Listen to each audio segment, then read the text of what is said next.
When I was 33, I got married. My husband and I were so excited to start a family, but that was a very long journey that we did not see coming. So I went off birth control and my cycle never returned. Fast forward 18 months and many, many doctor's appointments and so many natural treatments that we tried as well. I was told that basically I had been diagnosed with early menopause. And they said, look, if you want to have a baby, you need to do IVF and you need to do it straight away. So we did.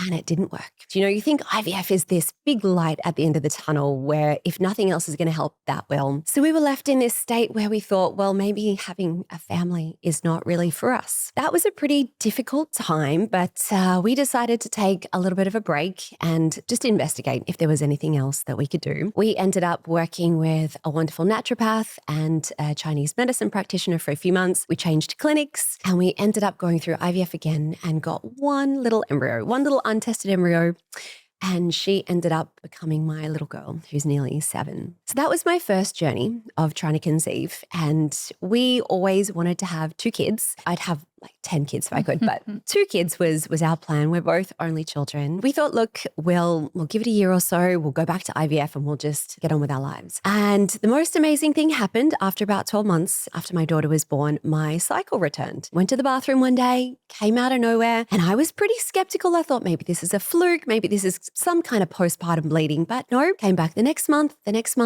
I thought, wow, this was the one thing that we didn't have the first time. This is going to be so easy. Sadly, the second journey was not that easy. It ended up being much longer and more difficult than the first. We were diagnosed with a whole cascade of new fertility issues. I found out I had a thyroid condition. I had partially locked fallopian tubes. I found out my AMH levels were close to 0, which is, if anyone doesn't know, basically your egg count. And we ended up with a bit of male factor infertility as well. Coupled with our age, so I think I was 37 by this stage, my doctor said, look, you need to go back to IVF. And again, you need to do it soon. So we did.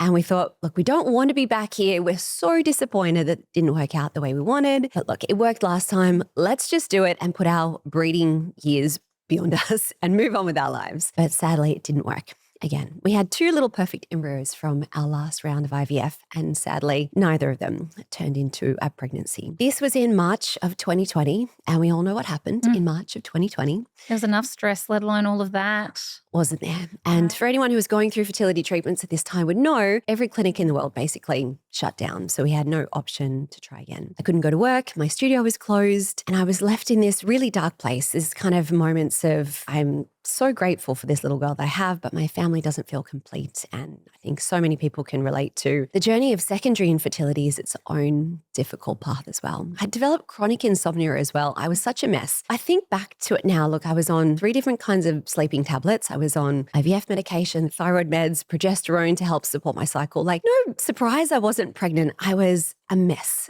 to put it lightly. A girl I used to work with said to me one day, we were just chatting over the internet, and she said, look, I don't want to overstep. I don't know if you're interested. I know this woman who teaches fertility yoga.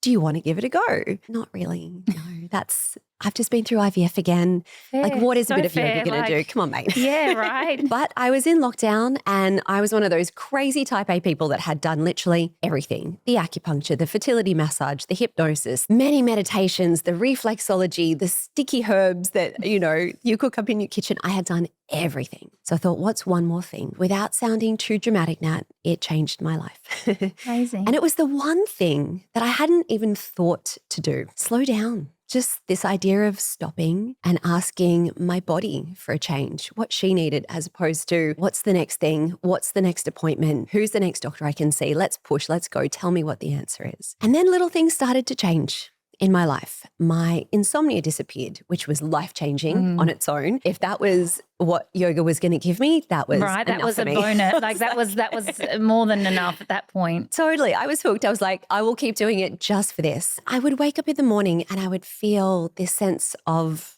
dread had just sort of lifted from my life. Anyone who's been through a journey of struggling to conceive will know it takes over every little part of your life from the moment you wake up in the morning. I think I was nicer to my husband. He can probably attest to that. I was more present with my daughter. And then my thyroid condition started to rebalance. I would go in to get my bloods done, and without having changed my meds, it would come back and things had improved, and I had changed nothing else in my life. And then in July that year, I fell pregnant naturally.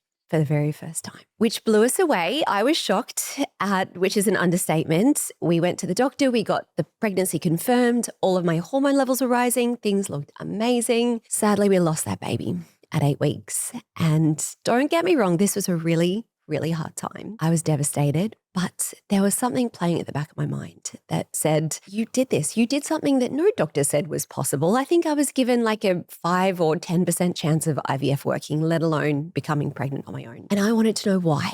How did this little thing that didn't take much time or much money have such a huge impact on my life? So I went back and retrained as a yoga teacher. I put all the principles into my own life. And then at the end of that year, I fell pregnant again. And that little boy is now 3. Amazing. Yeah. Wow.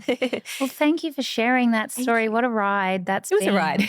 I've got so many questions, but let's talk a little bit about what fertility yoga actually looks like before I ask some more deeper questions, because that's probably the first thing people are thinking, what the heck's fertility yoga? Fair question. And it isn't something that I made up or that anyone else has made up. It doesn't look too different to, say, when you go to a yoga studio and you can see a bunch of people doing a class. The thing that makes it different is that we match the practices to each phase of the menstrual cycle. So during menstruation, this is a time where your energy and your hormone levels are at their lowest. So it's a time to rest, come into a lot of really beautiful restorative practices where literally we lie around on pillows. It's delicious. As your hormone levels rise throughout the follicular and the ovulatory phases, we increase the intensity of our practices. We do a lot more of that sort of flowing style where we stand up, we come back down and repeat. And that really works with the endocrine system to get everything moving and circulating in preparation for ovulation. After that, we go into our luteal phase, and either 2 things will be happening if you're trying to conceive. You're either pregnant and your body is gearing up to do the biggest job